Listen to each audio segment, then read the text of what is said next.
Bible ইতিহাস, বিশ্বাস ও আধ্যাত্মিকতার এক মহাগ্রন্থ। খ্রিস্ট ধর্মের মূল ভিত্তি এই বাইবেল, যা দুই ভাগে বিভক্ত, পুরাতন নিয়ম এবং নতুন নিয়ম। আসুন এর ইতিহাস ও গুরুত্ব সম্পর্কে জানি। বাইবেলের উৎপত্তি ও পুরাতন নিয়ম। বাইবেলের প্রাচীনতম অংশগুলোর রচনা শুরু হয় খ্রিস্টপূর্ব 1200 থেকে 165 সালের মধ্যে। এতে সৃষ্টির কাহিনী, ইসরায়েল জাতির ইতিহাস, নবীদের ভবিষ্যৎবাণী ও ধর্মীয় উপদেশ অন্তর্ভুক্ত রয়েছে।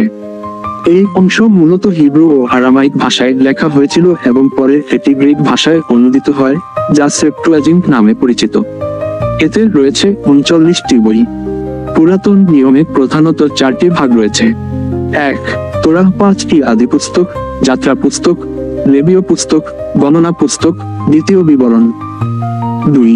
ইতিহাস গ্রন্থ 12টি, রাজাদের বিবরণ, যিহোশুয়া থেকে ইস্টের পর্যন্ত। 3.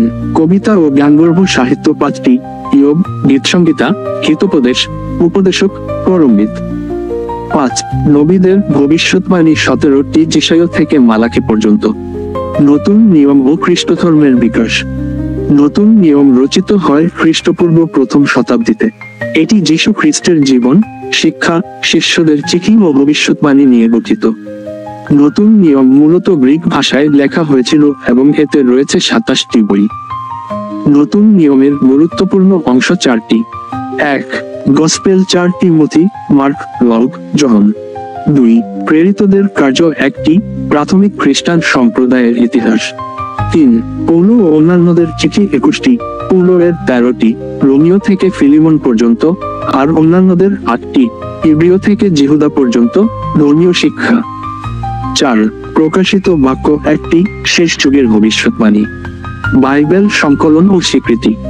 ইহুদি ধর্মগ্রন্থ, পুরাতন নিয়ম, প্রথম শতাব্দীতে আনুষ্ঠানিকভাবে গৃহীত হয়। খ্রিস্টান নতুন নিয়ম স্বীকৃতি পায় 397 খ্রিস্টাব্দে কার্থেজ কাউন্সিলে। বাইবেলের অনুবাদ ও বিস্তার।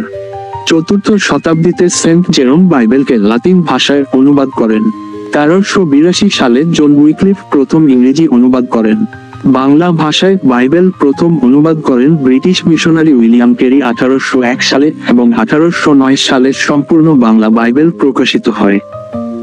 আধুনিক যুগে বাইবেল। বর্তমানে বাইবেল 700+ ভাষায় সম্পূর্ণ অনুদিত হয়েছে এবং 1500+ ভাষায় নতুন নিয়ম অনুদিত হয়েছে। ডিজিটাল, অডিও ও মোবাইল অ্যাপে এটি সহজলভ্য।